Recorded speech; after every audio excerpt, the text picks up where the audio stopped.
No. Yeah, that would be sure. Earlier today, you reassured me that there were no circumstances where you could imagine moving domestic violence victims onto the cashless debit card, Minister.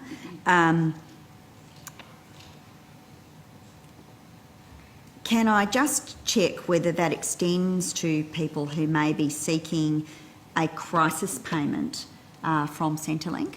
Are there any circumstances where a person seeking a crisis payment would be forced to obtain that via the CDC if they were in a CDC area? Not that I'm aware of.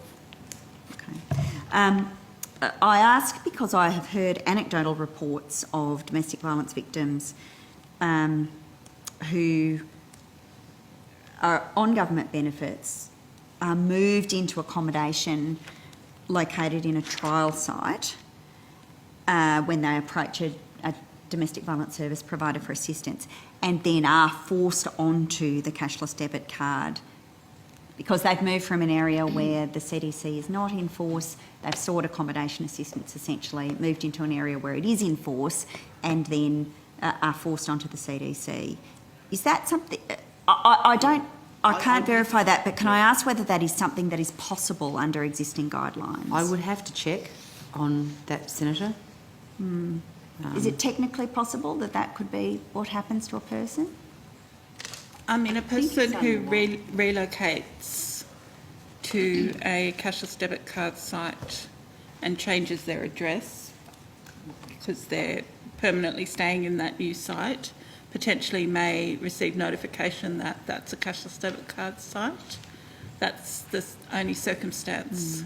So if they just went for a few nights because they were placed in a crisis accommodation service, they wouldn't be changing their permanent address. Let me check on that and get back to you so that we're giving you exact information, Senator. Well, you'd agree it's a problem because it presents a significant disincentive for a person to seek assistance, doesn't it? If we have people who are receiving benefits and the consequence of them receiving support for longer term or transitional accommodation is that they're forced onto the CDC, it potentially provides a disincentive for them to seek that support. You'd agree? What I'd like to do is to seek some advice and come back to you. Because I don't necessarily think that would be the case, but let me find out because I want to make sure that I'm absolutely accurate in my response to you, Senator. Yeah, okay. Well, I mean, I think logically what I've put to you sounds credible within the terms and it sounds consistent with the answer not necessarily. Webb has provided. If somebody possibly just moved to the site and that we were unaware that they were escaping domestic violence, then if we don't know that, then we can't be. You can't do anything. However, what I would like to check is, and if you're not changing your permanent address, then you wouldn't. There would be no action. But let me just check in full detail. I would suggest they would not be required, but let me check.